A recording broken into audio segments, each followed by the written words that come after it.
any kind of external stimuli that they get a chance to kind of be part of. They want to know, and you don't get that in Europe or America. Demonstrate on how to send... Our first batch, we had 13 students that were registered, and now we get a minimum of 50 each time it goes out. In fact, we have to turn people away. They have a want to learn it, and I think if that desire is there, then people are going to learn anything. And so people come in, they have a big desire to learn it, and they really work hard at it, and they follow the instructors, and they get it. We are doing quite a lot in the education sector to ensure that there is availability of skilled labor. We are the only ones that are giving free education to girls without regard to the parents' political affiliation. On a continent where women are often second-class citizens, Gambia stands out as an exception, actively advancing women's rights and including them at all levels of government and business. Today we have a project which is unprecedented with its gender orientation. The contractor, a woman, myself, the consultant and engineer, a woman, Marie Senghor, and the lawyer who negotiated this contract, a woman, Miss Ida Drame. The sky is the limit for women in the Gambia. They are recognized for their significant contributions to the success of the Gambian economy, an economy based on quality. We took first in Guinness quality. We are first in Africa. Everybody is proud. A small place like Gilbrook taking first in Africa. It's a big proud. Pride is no stranger to the skilled and motivated Gambian workforce. They know their job. They are honest and trustworthy. You can depend on them. Gambians understand that it's a competitive world. You have to make sure that you are always a step ahead of the competitor. Otherwise, investors have choice. In 2004, the World Economic Forum ranked the Gambia as Africa's 6th most competitive economy and first among the West African countries. We are one of the smallest countries in Africa, and we are ranked one of the best in Africa in terms of transparency, in terms of the fight against corruption, in terms of political stability and good governance. Small, it is a great advantage because it is easy to organize logistics, for example, for investors. GIFSA, the Gambian Investment Promotion and Free Zone Agency, is the one-stop shop for streamlining the process for setting up a business. We established this agency to deal with all matters relating to attracting and establishing an investment in the country. Everything will be done ranging from land issues, immigration issues, licensing issues, and even if you are conducting a feasibility study. Because it's so small and the government is so small, we can, talk to the top people in any department and, get a final answer on any question we have. The Gambian Chamber of Commerce and Industry is actively working with the government to promote private sector involvement in the future development of the country. In the last 3 years, we have heavily invested in the Gambia and have modernized all our banking premises and also the processing systems to world standards. It's easy to provide backup infrastructure service for investment.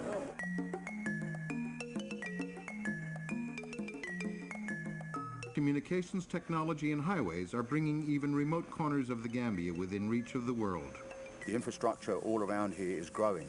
It's growing in the Gambia, it's growing in Senegal. They're building roads all the way through Senegal. This particular road is going to go all the way up to Gibraltar. 03, clear to land runway. Daily flights touch down on new runways at the Banjul International Airport. Banjul is one of the most modern and well-equipped airports in Africa. In the sub-region, we have the longest runway. So that's why NASA is using it as their landing site. There are certain countries, you have to drive 1,000 kilometers from the hinterland to access certain facilities.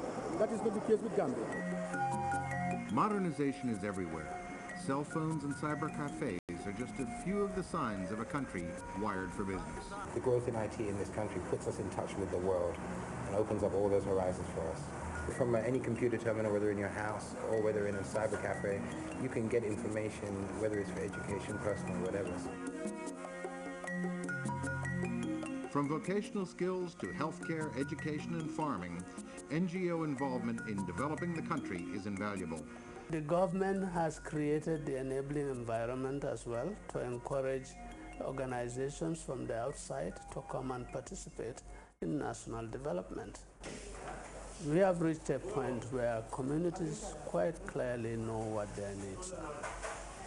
Okay, so the shift is about the communities taking a central role in articulating their own needs and taking center stage in addressing those needs.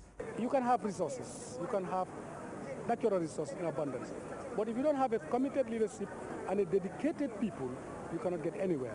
This, I think, is our greatest strength.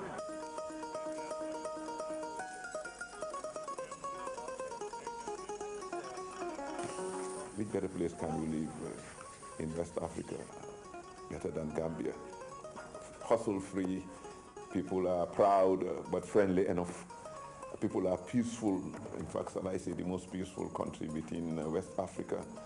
This is one country also where you find tourists walking in the streets up to 4 a.m., 6 a.m. There are good schools there. I know people who have come from the States and their children were born there and lived there, for most of their lives, and we're very happy about it. You're guaranteed 12 months of the year sunshine, between breaks in the rain, of course, this time of year, but there's a dry season of 8 months where you're guaranteed no rain at all. The wrestling matches are just, it's a neat thing, and it's something you won't see anywhere else. The different tribes come in, and each has their own team, and it's a weekly thing, and it's just a lot of fun to watch. I like birds. The best time you can hear him around this time and early in the morning when you tee off by 7 o'clock in the morning. It's lovely. The weather is nice, the songs of the birds, different kind of birds you find.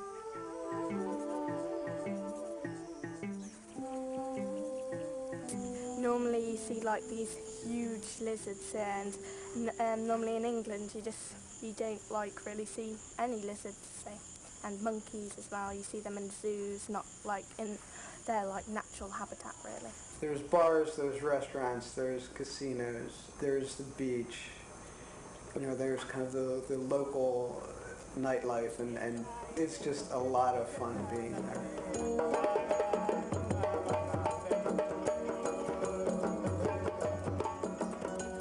The Gambia's changed. It's changing all the time. It's growing and moving, and it's the same with Makasutu as well. We feel that we're in the right place at the right time. If governments, if the World Bank, if all these people are doing something for the infrastructure of this region, then I'm willing to be part of it. They don't pump in their money because government wants them to. They pump in their money because they think it is profitable and it will be a viable investment over time. And if we, as a very poor African country, as the smallest country, one of the smallest countries in Africa, if we can achieve what we've achieved in 10 years, imagine what the next 10 years could be.